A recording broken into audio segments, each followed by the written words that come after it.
Understanding brain blood supply is the key to understanding stroke, neurological deficits, and high-yield anatomy questions. Brain blood supply.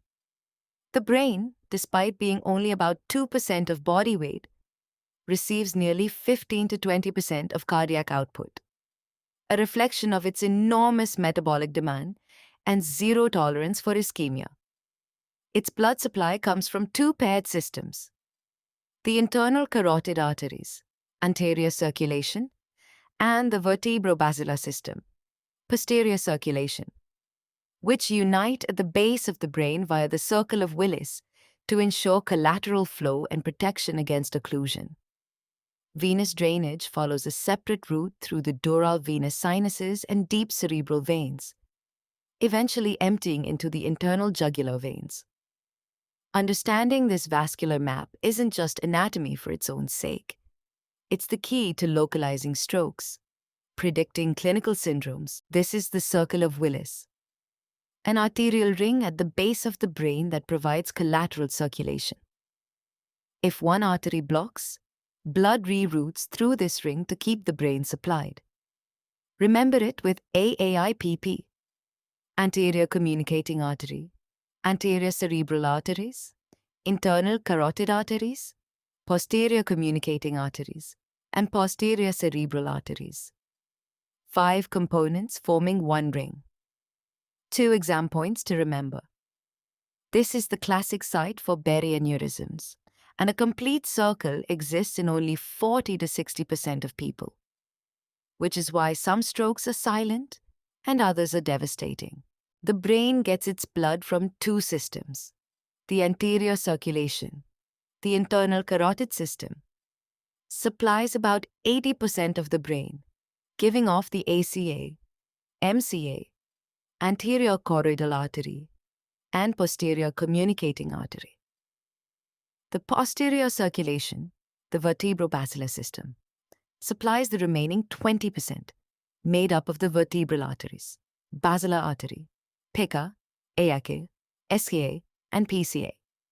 Quick exam tip: internal carotid enters the skull and only then gives off branches, while the vertebral arteries enter through the foramen magnum.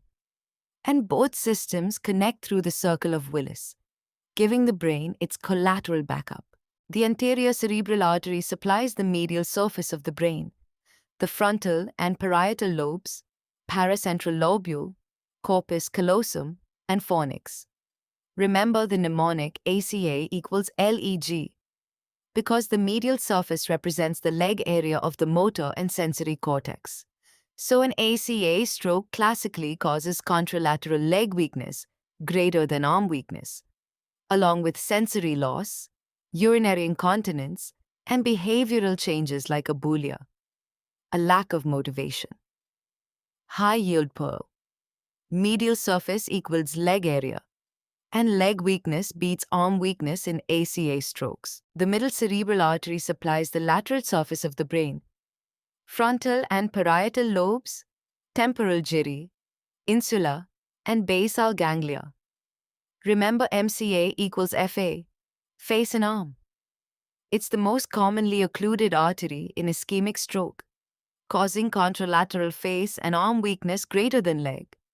Aphasia if the dominant hemisphere is involved, and homonymous hemianopia. High-yield pearl.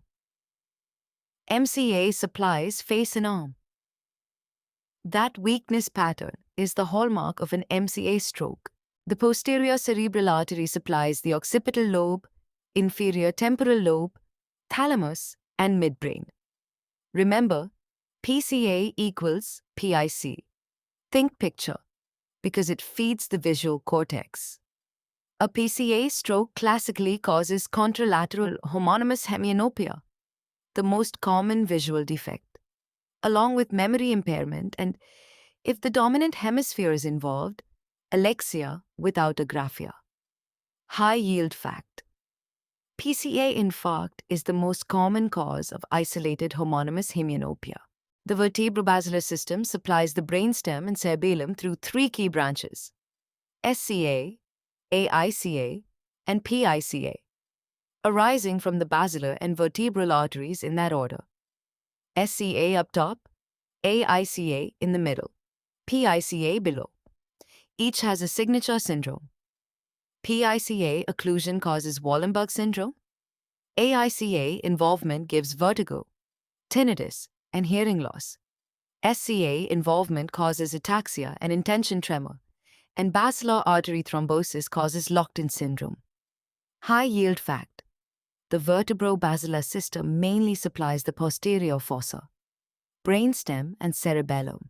The brain drains through two systems: superficial veins, draining the cortex, and deep veins, draining structures like the internal cerebral veins and the great vein of Galen. Both empty into the dural venous sinuses, following the flow. Superior sagittal sinus to straight sinus to transverse to sigmoid, finally reaching the internal jugular vein. Clinically, sinus thrombosis is key. Cavernous sinus thrombosis causes periorbital edema, ptosis, and ophthalmoplegia, while sagittal sinus thrombosis causes headache and seizures. High-yield pearl: the superior sagittal sinus is the largest dural sinus, and these sinuses don't even exist at birth. They develop later. Let's tie it all together. A CA stroke means leg weakness greater than arm. MCA stroke, the most common ischemic stroke, means face and arm weakness, plus aphasia. PCA stroke means homonymous hemianopia, and posterior circulation strokes give vertigo, ataxia, and diplopia, often with vague, non-specific symptoms. Risk factors stay the same across all of them: hypertension, diabetes, smoking, atherosclerosis. And remember, the circle of Willis provides collateral flow whenever one artery gets blocked. High-yield fact: identifying the involved artery early is what drives management and improves outcomes. Localize first: territory, function, deficit, syndrome. Let's do a rapid recap. A CA equals leg, MCA equals face and arm, PCA equals vision. That's your entire territory map in one line. Posterior circulation covers the brainstem and cerebellum, giving vertigo and ataxia. And venous drainage, when blocked, causes headache and raised ICP. Strokes come in three types: ischemic from thrombosis or embolism, hemorrhagic from bleeding, and lacunar from small vessel disease deep in the brain. And remember, the circle of Willis is your collateral safety net. The more incomplete it is, the higher the risk of ischemia. Final high-yield fact: understanding brain blood supply is the key to localizing stroke, predicting deficits, and ultimately saving lives. That wraps up our series on brain blood supply. Good luck with your exams. Time to test what you've learned.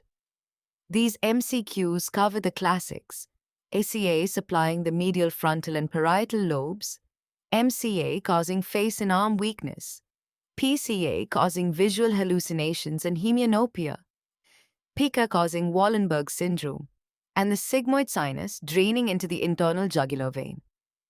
Quick recall trick: ACA is medial and leg, MCA is lateral and face arm, PCA is posterior and vision. High yield. Fact: understanding brain blood supply is essential for localizing stroke, predicting deficits, and saving lives.